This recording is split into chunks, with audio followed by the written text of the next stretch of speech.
সরাসরি নজর রাখবো নেতাজি ইন্ডোরের সামনে, সেখানে আমাদের প্রতিনিধি অয়ন ঘোষাল রয়েছেন আমাদের সঙ্গে। অয়ন, তুমি চাকরিহারা যারা তাদের সঙ্গে রয়েছো, এই যে বৈঠক হলো তারপর কি বলছেন তারা?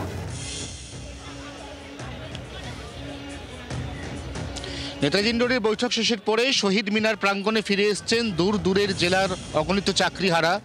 এই মুহূর্তে তারা এখানে বসে রয়েছেন, তাদের সঙ্গে কথা বলে জানার চেষ্টা করব যে বৈঠকটা হলো আশ্বস্ত হতে পারলেন?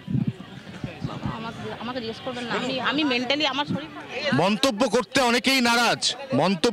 অনেকেই নারাজ, তাও আমি আপনাকে জিজ্ঞাসা করব যে বৈঠকটা হলো, যেই বৈঠকের পাস পাওয়া নিয়ে হুলস্থুল কাণ্ড হলো ইন্ডোরের সামনে, দূরের জেলা থেকে এলেন কলকাতায়, বৈঠকে কি পেলেন?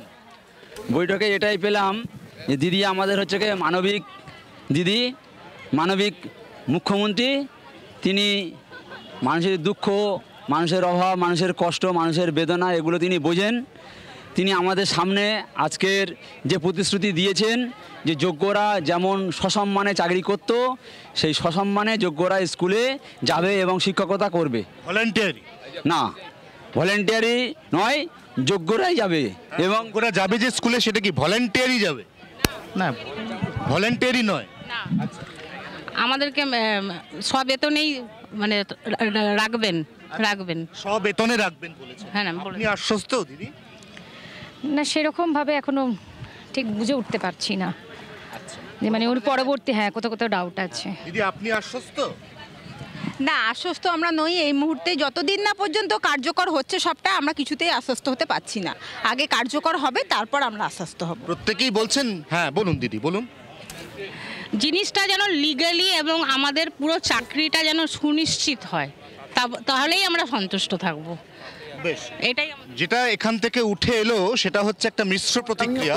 কেউ কেউ বলছেন তারা সম্পূর্ণ সন্তুষ্ট, তারা মুখ্যমন্ত্রীর মানবিক মুখ দেখেছেন, তিনি চাকরি যাওয়া যে সমস্ত বিপন্ন যুবক যুবতী তাদের পাশে দাঁড়িয়েছেন। কেউ কেউ বলছেন গোটা পরিস্থিতিটা কি সেটা তাদের কাছে এখনো পর্যন্ত পরিষ্কার নয়। আবার কেউ কেউ এমনটাও মনে করছেন যে বিষয়টা অর্থাৎ ভার্ডিক্টটা দেশের সর্বোচ্চ আদালত দিয়েছে, এক্ষেত্রে ঠিক কোন পন্থাতে আবারও নতুন করে যারা যোগ্য তাদেরকে বেছে নেওয়া হবে, তাদেরকেই স্কুলে পাঠানো হবে এবং স্কুলে পাঠানোর ক্ষেত্রে অনেকে বলছেন তারা বেতন পাবেন, তারা সব বেতন আবার চাকরিতে ফিরবেন আপাতত সাময়িকভাবে।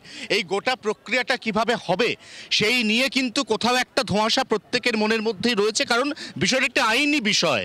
অতএব যে বিষয়টা আইনি, সেই বিষয় সম্পর্কে রাজ্যের প্রশাসনিক প্রধান তিনি প্রাথমিকভাবে আশ্বস্ত করেছেন এবং সেই আশ্বাস শেষ পর্যন্ত কতটা পর্যবসিত ফলপ্রসূ হয় সেই বিষয়ে, সেই দিকটার দিকে কিন্তু তাকিয়ে রয়েছেন এই প্রত্যেকটি চাকরিহারা মানুষ। আবারও দেখাতে যাব সেই ছবি আমার ক্যামেরা বন্ধু কমল জানার মাধ্যমে। কার্যত রাত থেকে, ভোর থেকে এখানে অনেকে রয়েছেন শহীদ মিনারে এবং তারা অনেক দূরের জেলা থেকে এসছেন, সদ্য তারা চাকরি হারিয়েছেন, তারা এমনিতেই কিছুটা শোকবিহ্বল, কিছুটা ট্রমাটাইজ।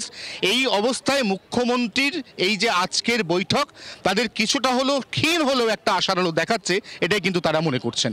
একদমই আশার আলো দেখাচ্ছে এবং এই 2 মাস কোন দিকে যায় পরিস্থিতি, সমস্ত বিষয়টা তারা প্রশ্নের উত্তর চাইছেন সরাসরি। আর এই বৈঠকের পর শিক্ষামন্ত্রী ব্রাত্য বসু কি বললেন শোনাবো। No comment. সিএম এর বলার পর আর কিছু বলতে পারি না। বাংলার আওয়াজ, বাঙালির আবেগ, জি 24 ঘন্টা।